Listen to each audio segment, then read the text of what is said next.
Bom dia, irmãos. Esperamos que tenha passado bem essa semana. Hoje, primeiro domingo de dezembro, irmãos. Foi um ano atípico, um ano um pouco difícil, mas pela graça de Deus, pela bondade de Deus, nós estamos reunidos nesse primeiro domingo de dezembro de 2020. Deus possa derramar ricas bênçãos, derramar sua graça sobre cada um de nós, sobre a sua igreja. Vamos orar? Nosso Deus bondoso,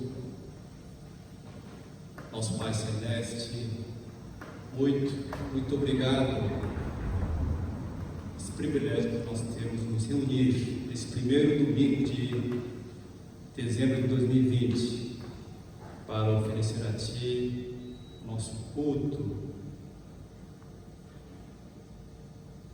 a nossa adoração a Ti, ao único Deus vivo e verdadeiro. Deus, muito obrigado, porque Deus tem sustentado, Deus tem abençoado a cada um de nós, e por isso nós estamos reunidos para expressar nossa gratidão a Ti. Abençoe cada vida, cada família, cada parte desse culto. Deus possa derramar a sua graça mais uma vez sobre a tua igreja, e nós possamos voltar para nossos lares fortalecidos, desafiados a viver uma vida que te agrada. Em breve, quando Cristo voltar, nós possamos participar do gozo eterno da tua presença. Deus, nos conceda alegria, renova a esperança cada manhã. Deus possa abençoar mais uma vez por dessa manhã. Oramos em nome de Jesus. Amém. Vamos entrar em hino de número 18. Número 18.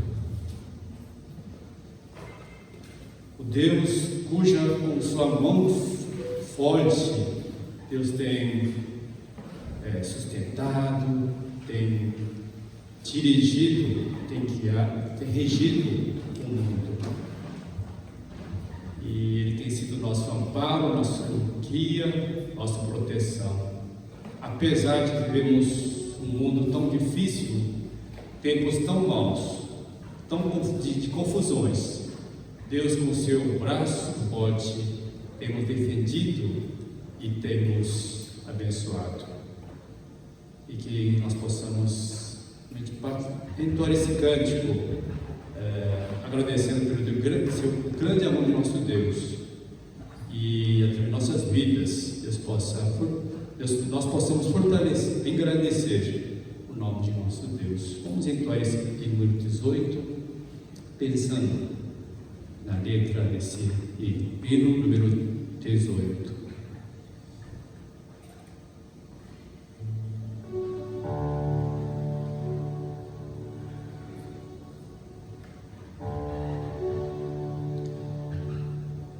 Deus dos antigos, cuja forte mão rege e sustém os astros da vida, ó soberano, excelso Criador.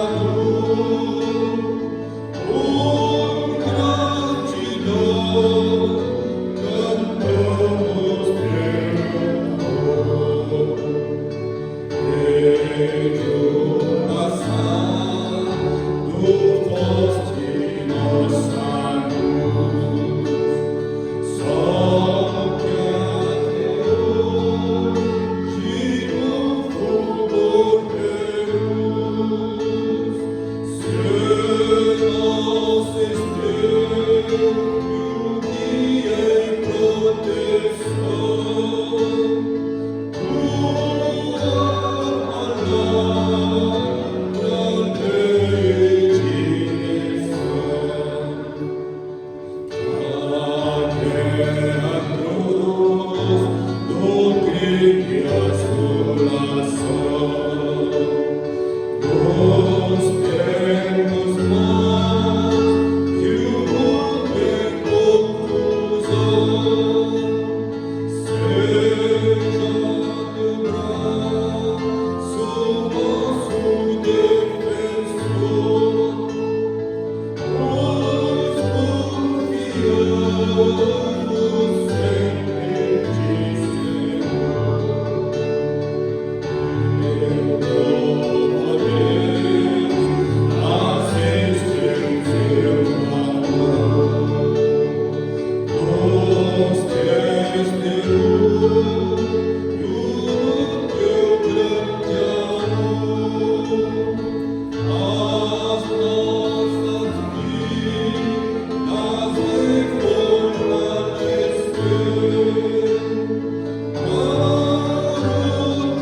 Hebreus capítulo 11, de 30 a 40.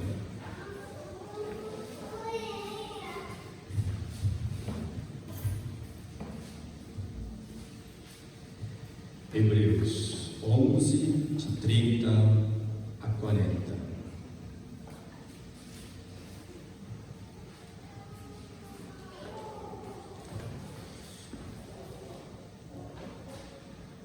Vamos fazer uma leitura conjunta? Hebreus 11, 30 a 40. Pela fé, ruíram as muralhas de Jericó, depois de rodeadas por 7 dias. Pela fé, Raabe, a meretriz, não foi destruída com os desobedientes, porque acolheu com paz aos espias.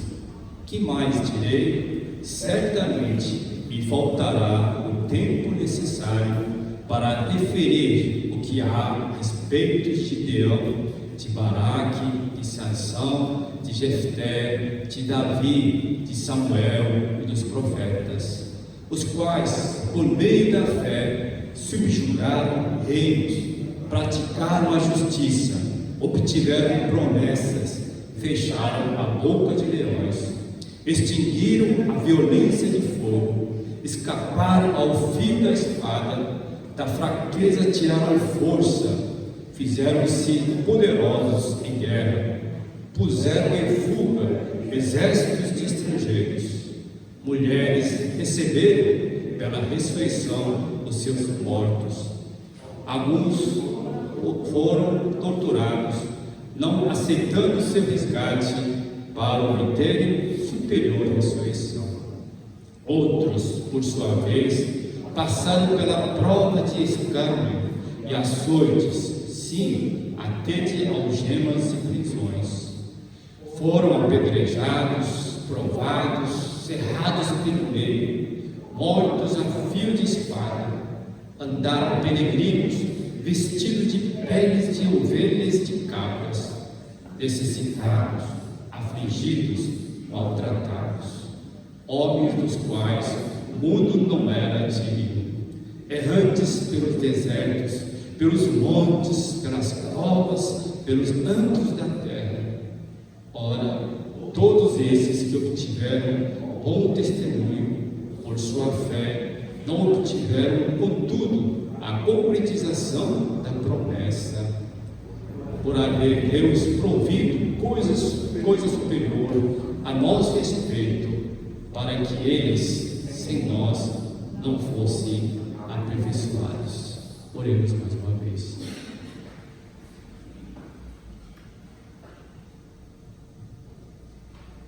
Nosso Pai bondoso, mais uma vez nós suplicamos, derrame a Tua graça, esse momento onde estaremos meditando Tua Santa Palavra, que o Espírito Santo nos ajude para que possamos compreender, aplicar em nossas vidas, nos ajude a viver pela fé.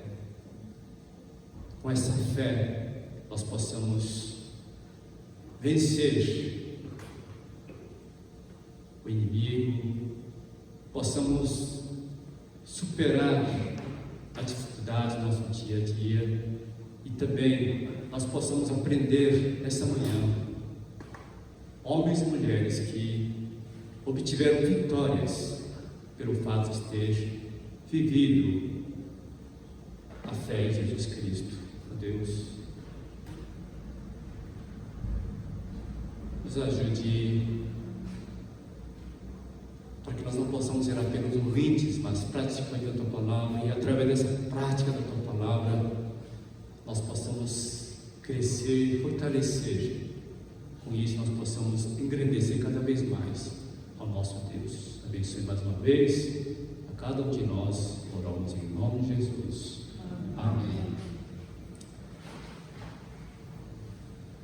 4 anos atrás faleceu um amigo muito próximo e uma pessoa que eu admirava muito. Ele morreu de câncer. Apesar de ser um homem tão dedicado, o final da vida dele foi de muitas dores.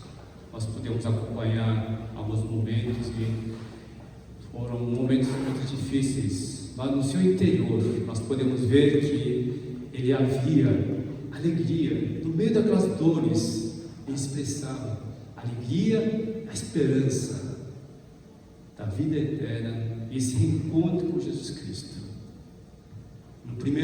Depois do primeiro ano da morte desse amigo e irmão em Cristo, o pastor da igreja dele reuniu com os diáconos, presbíteros, e nós podemos participar desse culto. No segundo ano, como eu lembrava o segundo aniversário da morte dele, só a família, a esposa e seus filhos, os netos, e eu e minha esposa, nós podemos participar desse culto. Lembrando que também é um culto aos mortos, não é isso? Mas é um culto onde nós lembramos o exemplo que ele deixou e também o propósito de consolar, confortar seus familiares. E nessa ocasião, eu li um trecho que fala sobre um episódio no período de apóstolos, né? Eu li no capítulo 12 de Atos, diz assim: por aquele tempo mandou o rei Herodes prender alguns da igreja para os matar, fazendo passar a fio a espada e Tiago, irmão de João. O rei Herodes, ele manda passar ao fio, matar a espada o apóstolo Tiago, irmão de João. E depois, versículo 3: vendo ser isso agradável aos judeus, prosseguiu, prendendo também a Pedro, e eram os dias de pães de asmos. Então, pelo fato de ter matado o apóstolo Tiago, o rei Herodes acha interessante, prendeu Pedro para que no momento oportuno pudesse também executar. E nesse capítulo nós vemos que Deus, de uma forma tão surpreendente, 6:8 diz assim, nesse mesmo capítulo: quando Herodes estava para apresentá-lo, naquela mesma noite, Pedro dormia. Eram 2 soldados acorrentados com 2 cadeias e sentinelas à porta guardavam o cárcere. Eis, porém, que sobreveio um anjo do Senhor e uma luz iluminou a prisão. E tocando ele o lado de Pedro, o despertou, dizendo: levanta-te depressa. Então as cadeias caíram-lhes das mãos. Disse-lhe o anjo: cinge-te e calça as sandálias. E ele assim o fez. Disseram mais: põe a capa e segue. Veja, interessante, Deus permitiu para que o apóstolo Tiago fosse morto à espada. Mas naquele mesmo dia, naquela mesma noite, Deus tira o apóstolo Pedro da prisão de uma forma tão com seu poder, com sua vontade, né? E aí eu nessa ocasião expliquei, realmente nós não conseguimos compreender por que Deus permitiu que Tiago fosse morto e resgatou Pedro da prisão. Com certeza, irmãos, Deus não estava dormindo, Deus não teve força, por isso que não pôde impedir a morte de Tiago. Mas Deus, na sua soberania, Ele assim nos permitiu, permitindo que uma pessoa fosse mártir e o outro fosse resgatado.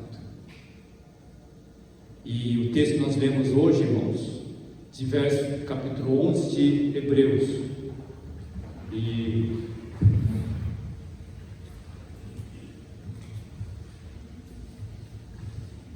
eu vou ler novamente Hebreus 11, 30 a 35, parte A. Dessa passagem, irmão, nós vemos a vitória do servo de Deus contra o inimigo. Eu peço a atenção dos irmãos. Hebreus 11, 30 a 35, parte A.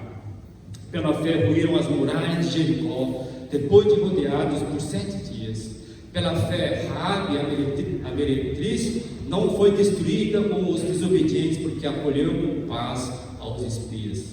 Quanto mais direi, certamente me faltará o tempo necessário para referir o que há a respeito de Gideão, de Baraque, de Sansão, de Jefté, de Davi, de Samuel e dos profetas, os quais, por meio da fé, subjugaram reinos, praticaram a justiça, obtiveram promessas, fecharam a boca de leões, extinguiram a violência do fogo, escaparam ao fio da espada, da fraqueza tiraram força, fizeram-se poderosos em guerra, puseram em fuga o exército de estrangeiros, mulheres receberam pela ressurreição os seus mortos. É uma passagem onde tem essa experiência do poder de Deus, experiência Deus concedendo vitórias para os seus servos. Ainda versículo 32 diz assim: certamente me faltará o tempo necessário. Havia muitas pessoas que realmente tiveram essa vitória contra inimigos. Agora, parte B, de 35, versículo 35, parte B, até versículo 38. Alguns foram torturados, não aceitando seu resgate para obter superior ressurreição. Outros, por sua vez, passaram pela prova de escárnios, açoites, sim, até de algemas e prisões. Foram apedrejados, provados, cerrados pelo meio, mortos a fio de espada, andaram peregrinos, vestidos de pele de ovelhas e de cabras, necessitados, afligidos, maltratados, homens dos quais o mundo não era digno, errantes pelo deserto, pelos montes, pelas covas, pelos antros da terra. Olha essa segunda parte, tão diferente da primeira parte que nós lemos. Essas pessoas que foram açoitados, algemados, apedrejados, cerrados pelo meio, perseguidos, passando necessidades, afligidos, maltratados, errantes, peregrinos, pelo deserto, pelos montes, pelas covas, pelos antros da terra. Por que será que isso? Novamente eu pergunto. Com certeza não foi porque Deus faltou a força, mas a Deus assim permitiu. Tanto primeiro e segundo grupo, nós vemos a atuação do diabo contra o povo de Deus. Então, primeira vez eles atacaram, mas Deus permitiu que pudesse ter vitória contra inimigos. A segunda parte, Deus permitiu que acontecesse. E aquelas pessoas que foram mortas, foram mártires, foram perseguidas, eles foram vitoriosos também contra os ataques do inimigo e também, principalmente, sobre as circunstâncias tão adversas. Eles não negaram Jesus, que eles viveram pela fé. Desde Jardim do Éden até o final dos tempos, até a consumação do mundo, o objetivo do diabo é que o povo de Deus, aqueles que pertencem ao povo de Deus, não cumpram o propósito de Deus. O diabo quer impedir que aquelas pessoas que foram escolhidas cumpram o propósito de Deus. Nós não podemos jamais esquecer que ele não está ligando com a igreja de Cristo. Ele está de olho desde Jardim do Éden. Os dois foram criados, que a humanidade foi criada para adorar a Deus. O diabo aparece e quer que as pessoas não cumpram esse propósito. E a ocasião ele obteve sucesso.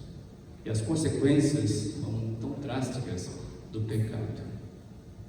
E Jesus fundou a sua igreja com o propósito de glorificar a Deus e testemunhar a Jesus Cristo. Assim, a igreja foi comprada com seu sangue precioso.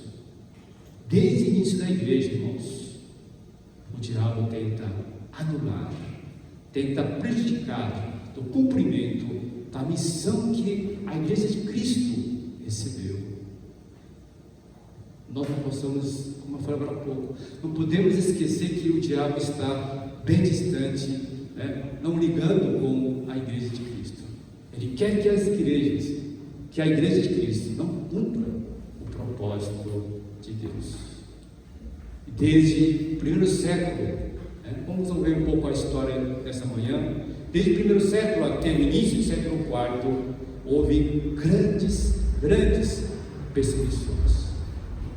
Os cristãos foram lançados na arena para serem devorados pelas febres, pelos leões, por causa da fé em Jesus Cristo. Muitos foram queimados vivos.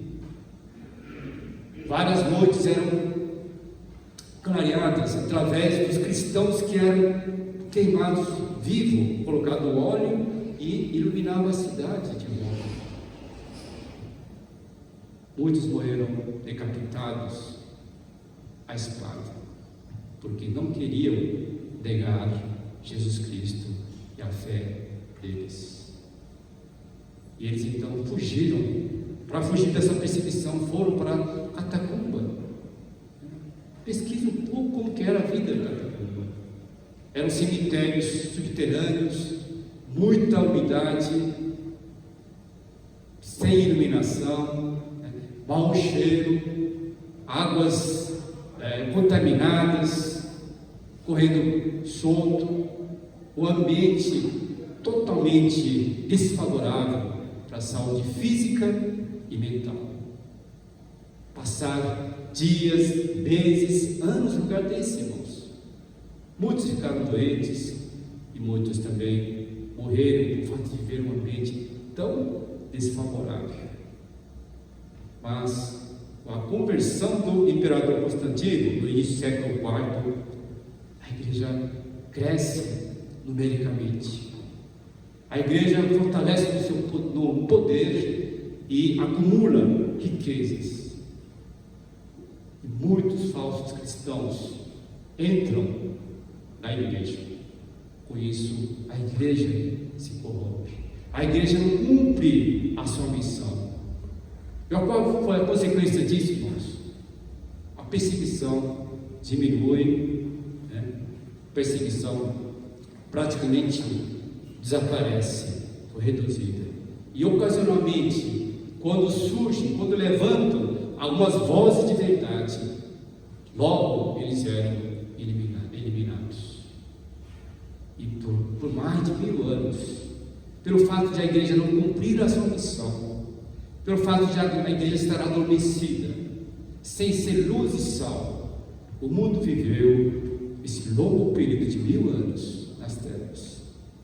Todos que estudaram a história da humanidade sabem. Idade média, idade das trevas. O mundo vivia sem esperança, sem luz.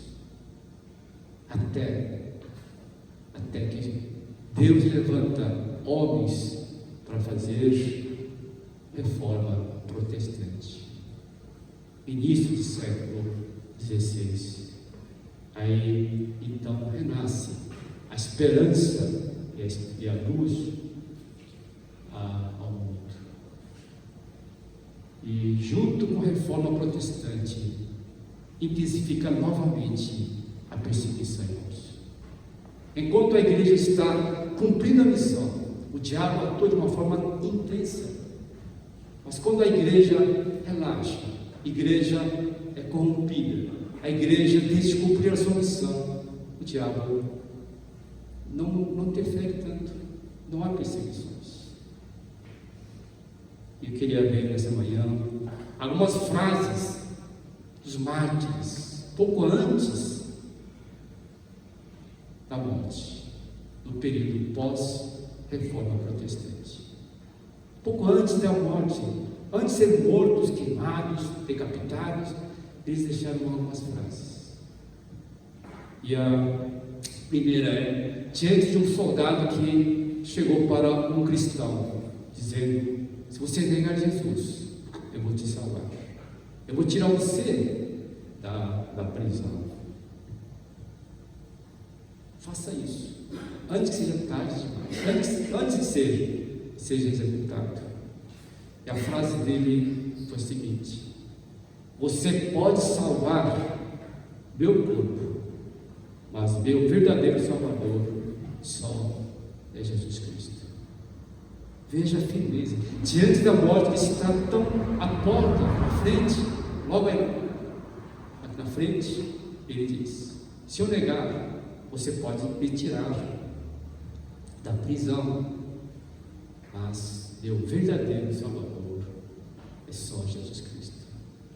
Será que nós podemos ter essa firmeza, irmãos, essa coragem?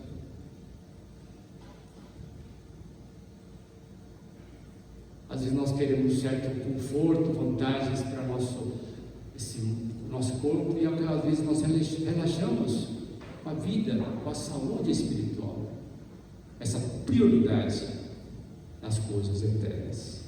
Hebreus 11, 35, parte B. Hebreus 11, 35, parte B diz assim: alguns foram torturados, não aceitando seu resgate, para obterem superior ressurreição.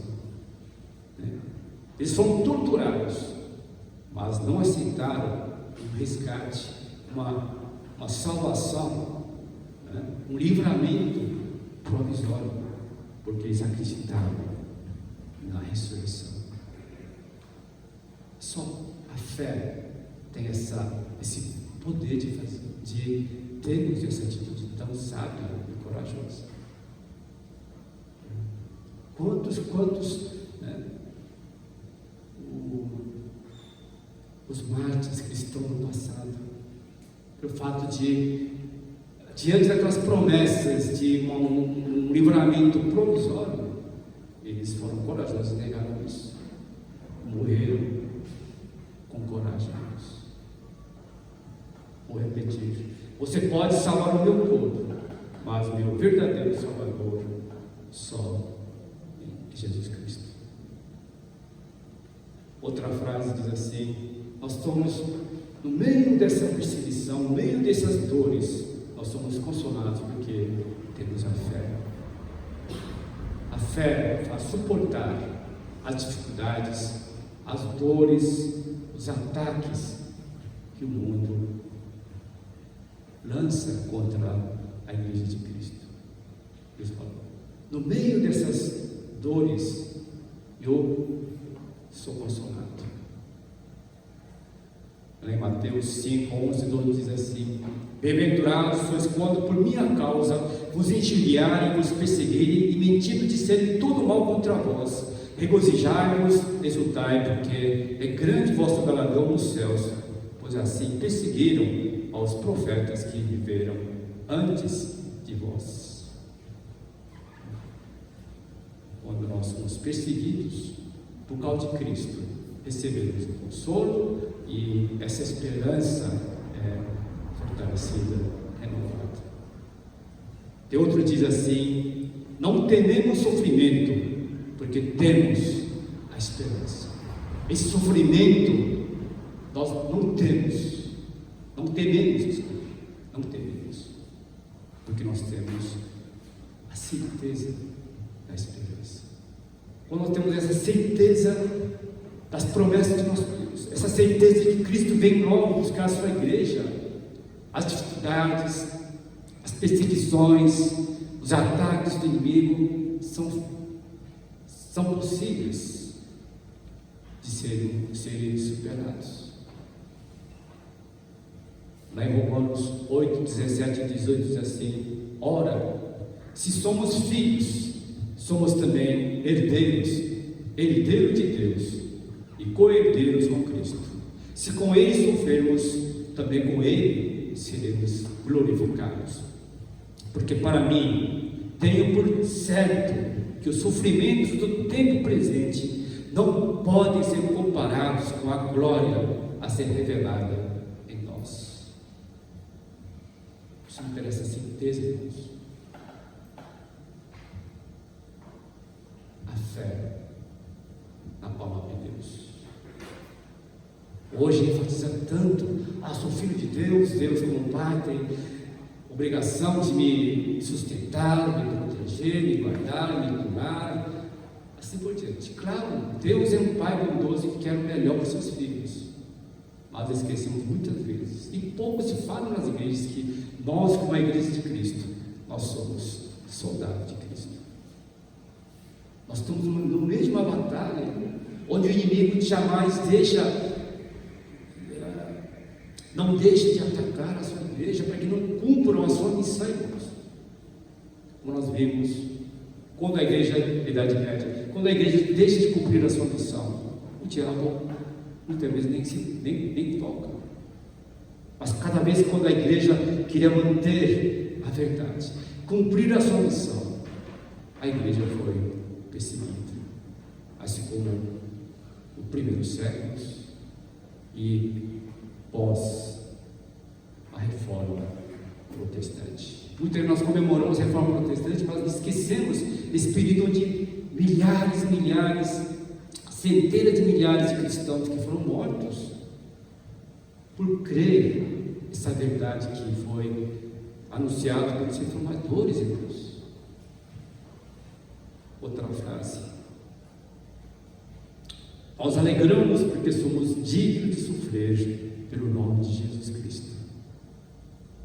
Nos alegramos porque somos dignos de sofrer pelo nome de Cristo. Tem outro que diz: esse sofrimento é uma evidência de que eu pertenço a Jesus Cristo. É uma evidência. Hoje muita gente, cristão, a evidência de cristão é ter saúde, ter riqueza, tem isso, aquilo e tal, mas pouco se fala. Mas as evidências de que nós pertencemos a Cristo é a perseguição. Assim como no passado os apóstolos disseram o seguinte, chamando os apóstolos, açoitaram-nos e ordenando-lhes que não falassem em nome de Jesus, os soltaram.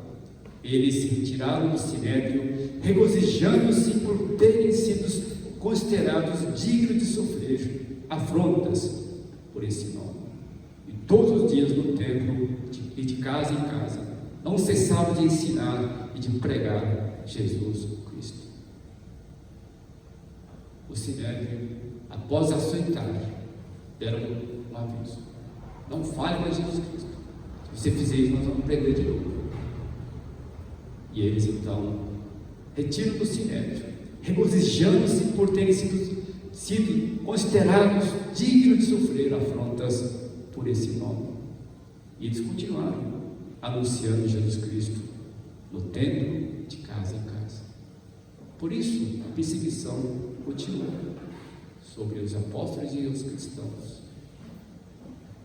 Queridos irmãos, quando a igreja de Cristo quer cumprir a sua missão, quando quer dar continuidade à obra de Cristo, assim como perseguiram a Jesus, vai perseguir a igreja. O próprio Jesus disse, vamos abrir João capítulo 15, João 15,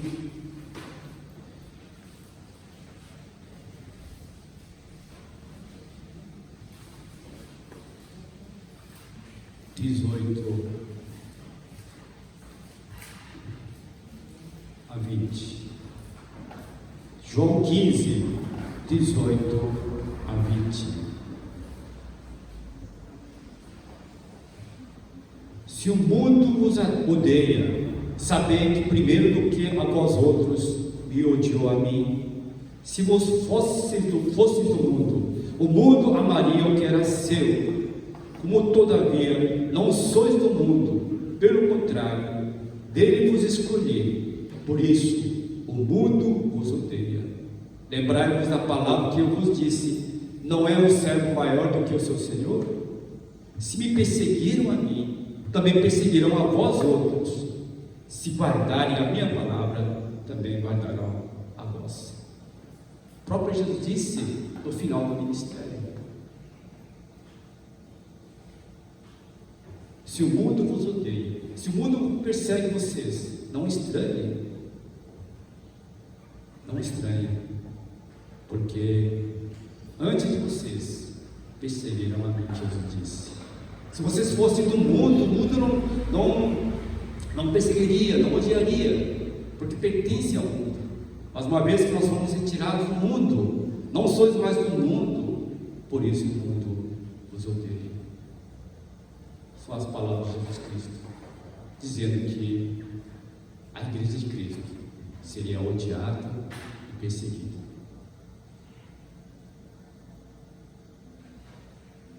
E com certeza o diabo, ele não mudou, irmãos. Ele não ficou menos pior, menos ruim. Ele continua como um leão faminto, querendo devorar. Mas enquanto a igreja não cumprir a sua missão, o diabo deixa, assim como a ideia durante a idade média. Mas cada vez quando a igreja quer realmente cumprir a sua missão, o diabo não fica quieto, ele persegue.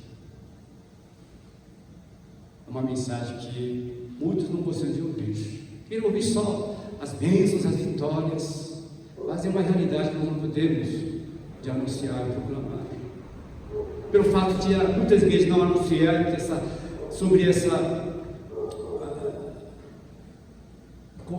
função como soldado de Cristo. São apenas bebês, filhos pequenos que ficam só esperando papai do céu. Não esquece que nós estamos no meio de uma batalha, diante de um adversário cruel, que praticou coisas mais bárbaras contra a igreja de Cristo. Assim como vamos falar, o fato de nós sofrermos, uma prova de que eu pertenço a Cristo, é uma pergunta que cada um de nós precisamos fazer. Se o diabo não me incomoda, não mais nos incomoda, porque nós vamos sendo relevantes na sociedade. Mas cada vez que nós queremos cumprir a missão como a igreja de Cristo, o diabo ele não fica quieto.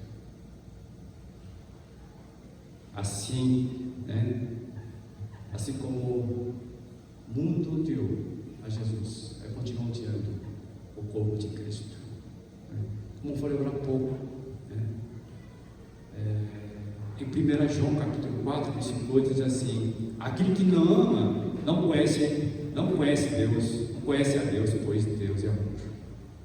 Uma passagem muito conhecida. Deus é amor. Deus é amor. Por isso nos escolheu, por isso nos resgatou através da morte de Jesus Cristo. Nós que éramos inimigos de Deus, o fato de nós cremos em Jesus Cristo, nós tornamos filhos de Deus e também fomos chamados para continuar a obra de Cristo aqui na terra. Deus é amor. Agora vamos pensar no oposto. Qual é o oposto de Deus? Outro extremo é o diabo. E consequentemente, qual é o oposto de amor? É o ódio. Se Deus é amor, o diabo é ódio.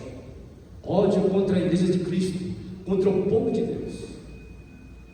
É muito perigoso acreditar que o diabo está ficando menos ruim.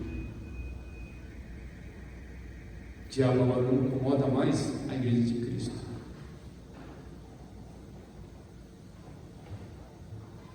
Deus é amor. Pode ver.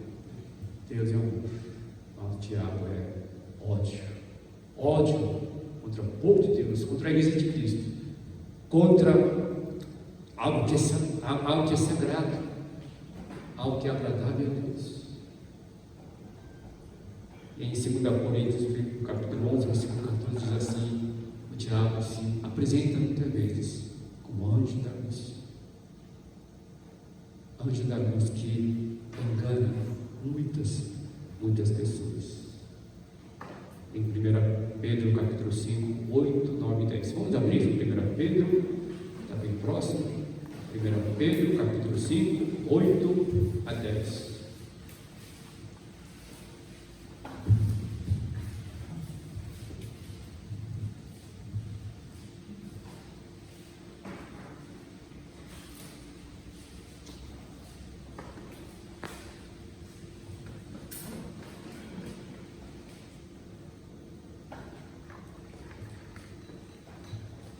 1 Pedro, capítulo 5, 8 a 10, diz assim: sede sóbrios e vigilantes, o diabo, vosso adversário, anda em derredor, como leão que ruge procurando alguém para devorar.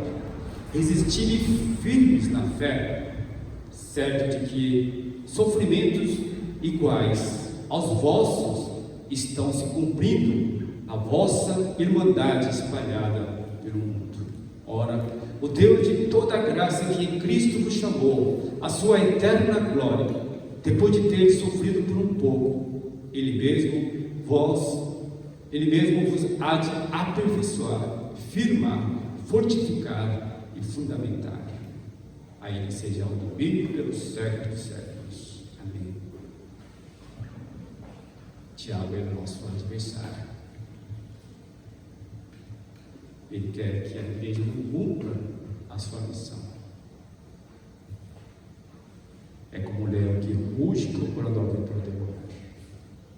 Por isso precisamos resistir firmes na fé, sabendo que sofrimentos iguais. Nesse contexto que Pedro escreveu, havia muitas perseguições, irmãos.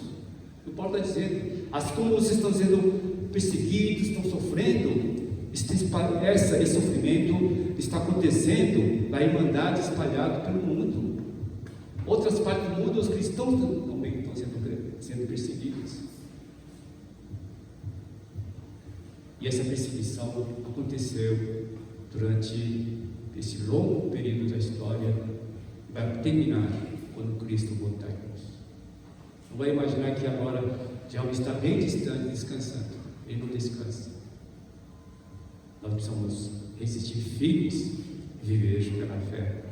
E Jesus, Ele vai nos aperfeiçoar, firmar, fortificar, fundamentar, para que nós possamos prosseguir a nossa jornada.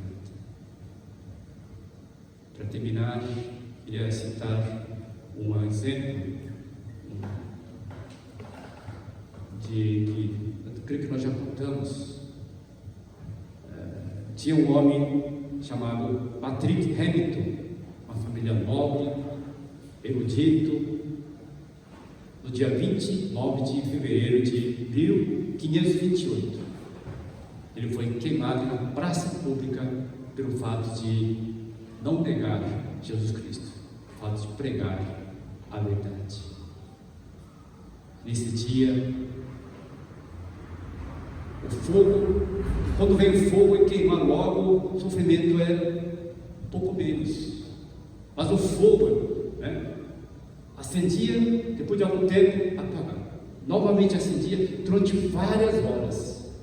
Irmãos, você consegue imaginar uma situação dessa? Se nós colocarmos nosso dedo durante 30 segundos no fogo, como que isso seria doloroso? Durante várias horas, o fogo vem, vai queimar uma parte do corpo, depois apaga. Eles acendem de novo, e assim vai sofrer, vai morrendo gradualmente, por causa de Jesus Cristo, porque não queria negar Jesus Cristo. E no meio da praça, havia um jovem que, ao perceber a firmeza, a coragem desse homem, ele foi muito sensibilizado. Ele, o nome desse jovem é John Knox. Ele foi fundador do presbiterianismo na Escócia. Muitas pessoas foram mortas, mas diante da fé, firmeza e coragem, eles fortaleceram outros irmãos, impressionou o mundo daquela época. Não estou falando um fato de outro mundo, é uma realidade hoje. E a perseguição ocorreu em várias partes do mundo. A Holanda, lá em Lituânia, a Irlanda, até na Etiópia, na Turquia e na França. Na noite de 23 para 24 de agosto de 1572, teve massacre na noite de São Bartolomeu. nessa noite, só nessa noite, 13 mil cristãos foram mortos. A cidade se encheu de sangue. E eles continuaram a perseguição durante vários meses. E falam que morreram mais ou menos 60 mil cristãos. Isso no ano de 1582. Porque nós comemoramos a reforma protestante como que agora todos fossem mais de rosas. No início, a igreja foi muito perseguida para que essa verdade não fosse se divulgada.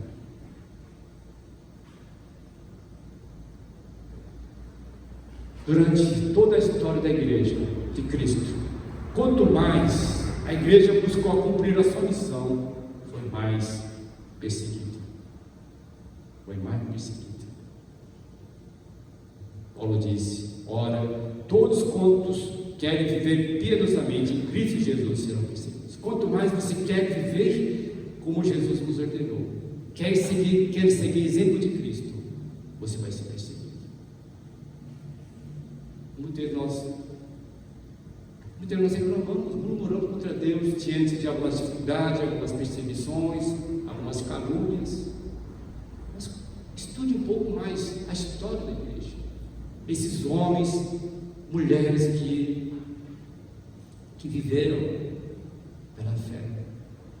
Por causa dessas pessoas, claro, tudo soberano de Deus, o Evangelho chegou até nós. Hoje também, quanto mais nós queremos viver piedosamente em Cristo Jesus, seremos perseguidos. Eu novamente, e hoje, Satanás está tornando menos cruel, Satanás está ficando menos ruim, está ficando mais manso, mais tolerante, de maneira nenhuma. Assim como Deus é amor, o diabo é ódio contra o povo de Deus, desde o jardim do Éden até a consumação do céu. Vamos abrir, para terminar, Apocalipse capítulo 7.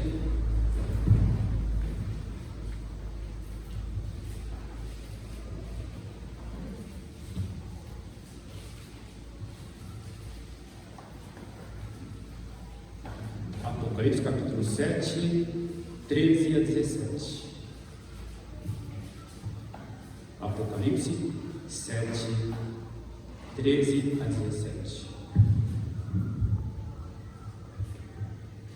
Diz assim: esse contexto ainda período de grande tribulação, né?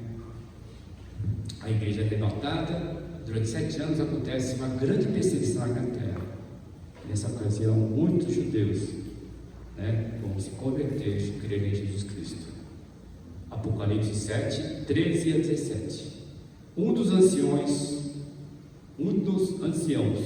tomando a palavra, dizendo: esses que vestem de vestiduras brancas, quem são e de onde vieram? Respondi: meu Senhor, tu sabes. Ele então me disse: são estes os que vêm da grande tribulação, lavaram suas vestiduras e as alvejaram no sangue do Cordeiro, razão porque se acham diante do trono de Deus e o servem de dia e de noite no seu santuário. Aqueles que se assentaram no trono estenderá sobre eles o seu tabernáculo. Jamais terão fome, nunca mais serão sede, não cairá sobre eles o sol, nem a dor alguma, pois o Cordeiro que se encontra no meio do trono os apacentará e os guiará para as fontes da água da vida, e Deus lhes enxugará dos olhos toda lágrima. Antes da realmente volta definitiva de Jesus Cristo, o mundo vai ser perseguido. Os cristãos vão ser perseguidos, o povo de Deus vão sofrer perseguições. Esse período de uma grande multidão, eles se vestem de vestiduras brancas. são aquelas pessoas que foram decapitados, foram queimados por causa de Cristo. Agora eles vão participar do reino eterno de Deus, onde jamais terá fome, nunca mais terão sede, pois o Cordeiro de Deus vai apacentar, vai guiar, vai enxugar toda a lágrima. Nós cremos essa verdade. Nós temos certeza que o sofrimento temporário desse mundo não vai tirar de nós essa disposição para continuar cumprindo a missão do Evangelho de Cristo. Tem um preço, mas vale a pena. E precisa acontecer com o povo de Deus. Alguém disse, numa das frases também, eu vou sofrer temporariamente esse fogo, mas se vocês também não arrependerem, vão passar a eternidade, o fogo e extinguir. Se algum parente seu, algum familiar seu, se não arrependerem, não crê em Jesus Cristo,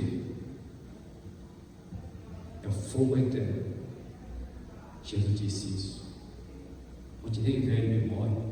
Se nós cremos de verdade no céu e no inferno, diante das dificuldades nós vamos perseverar, porque em breve nós vamos morar lá no céu.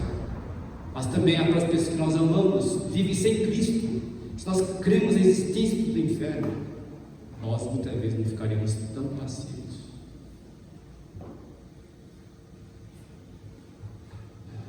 Queria terminar lendo novamente Mateus 5, 10 a 12.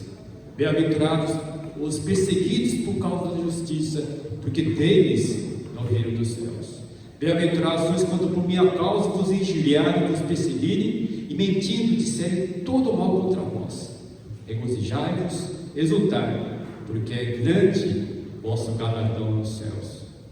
Pois assim perseguiram aos profetas que viveram antes de nós. Quando você é perseguido por causa de Cristo, é uma evidência que você pertence ao povo de Deus. Consequentemente, você vai herdar o reino dos céus. Quando o mundo nos perseguirem e injuriarem, nós devemos nos alegrar, exultar, porque nosso galardão lá no céu é grande. Pois assim aconteceu com os profetas que viveram antes de nós. Todos os homens e mulheres que proclamaram a palavra de Deus foram perseguidos. Outros que se calaram, não aconteceu nada. Como o próprio Jesus disse, assim como o mundo me odiou, vai odiar vocês também. Vocês, o mundo vai odiar porque vocês já não são mais do mundo. Agora pertencemos ao povo de Deus. Em breve, quando Cristo voltar, ou quando nós partimos desse mundo, estaremos para toda a eternidade, lugar onde não tem lágrimas, não tem sofrimento, não tem mentira, não tem morte. Estaremos para toda a eternidade na presença de Jesus Cristo, junto com os que venceram